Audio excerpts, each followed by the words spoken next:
नमस्कार.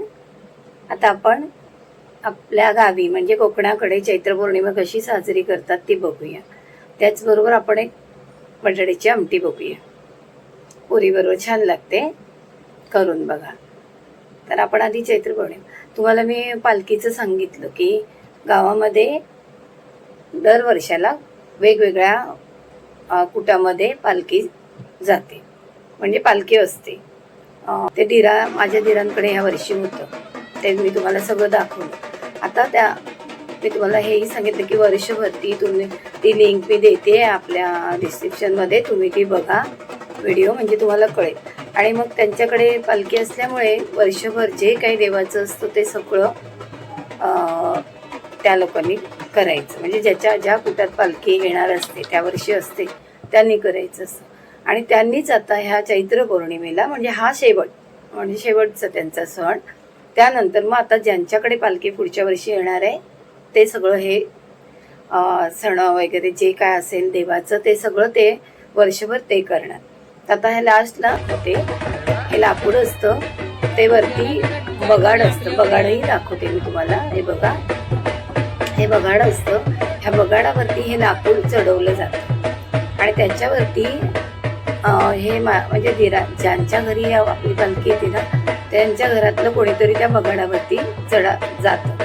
तिथून मग वरती ते पाणी टाकणं वगैरे ते सगळं, आणि तो बगाड पूर्ण फिरवला जातो आणि मग सगळे वरून खाली येऊन पुन्हा रशीने वरती वगैरे जातात. हे तुम्हाला मी पुढे दाखवते, हे थोडं बघा.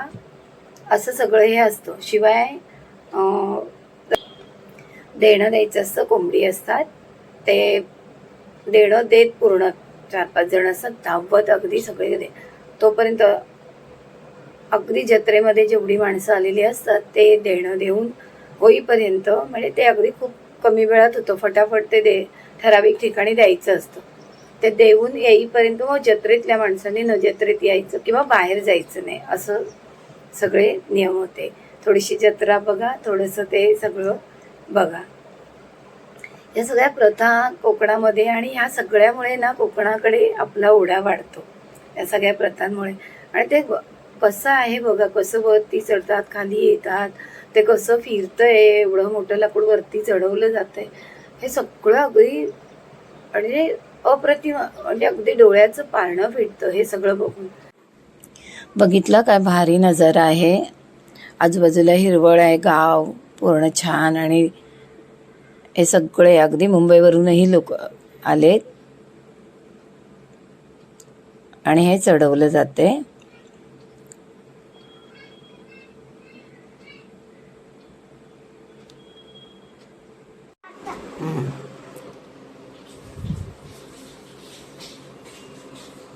हे आता दुसरं ते लॉक असतं लाकडाचंच, ते चढवत आहेत.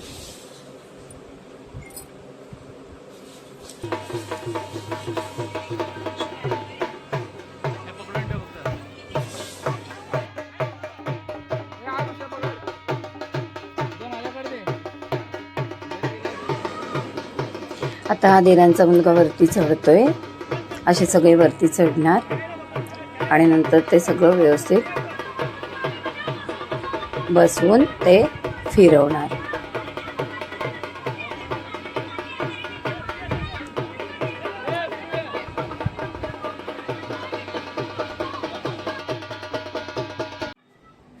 हे असं वरती बांधलं जातं आणि मग ते बघा छान फिरवून. ही आमच्या गावची जत्रा.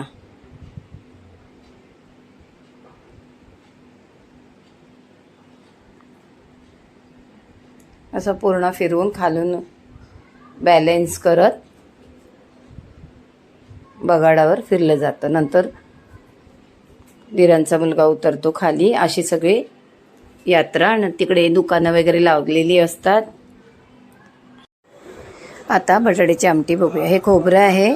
खोबरं टमॅटो बरोबर लवकर बारीक होत नाही म्हणून आधी खोबरं बारीक करून घेतलं. आणि ही मिरची, कोथिंबीर, आलं लसूण ह्याची वेगळी पेस्ट केली तरी चालते, कुठलं तरी चालेल. फक्त हे खोबरं तेवढं बारीक करून घ्या आणि त्याच्यामध्ये टोमॅटो बारीक करा. हिरव्या मिरचीच्या जागेवर लाल मिरची घेतली तरी चालेल, छान कलर येतो. एखादी हिरवी एखादी लाल अशी पण घ्या. झाला आपला मसाला तयार. तेल ठेवायचं टोपामध्ये आणि त्याच्यामध्ये राई घातली, जिरं घातलं, कांदा घालायचा, कढीपत्ता छान परतून घ्यायचं. छान थोडासा ब्राऊन झाला आपला कांदा की आपण वाटलेला मसाला घालायचा. खोबऱ्यामध्ये आलं, लसूण, कोथिंबीर, मिरची घेतली तरी चालेल. माझं काय झालं, कोथिंबीर, मिरची, आलं, लसूण कुटलेलं मसाला होता, चटणी म्हणा, ती मी हे टाकली चमचाभर, खूप झाली. आणि हा आपला खोबरं आणि टोमॅटो असं छान परतून घ्यायचं. मस्त आपला मसाला पण परतून झाला आहे, छान मस्त वास येतो आहे. कारण चार कोथिंबीरचं वगैरे असं ठेच्यासारखं टाकलं त्याच्यात चमचाभर. आणि मीठ घालायचं. मीठ घातल्यावर पुन्हा आपला मसाला थोडासा परतायचा.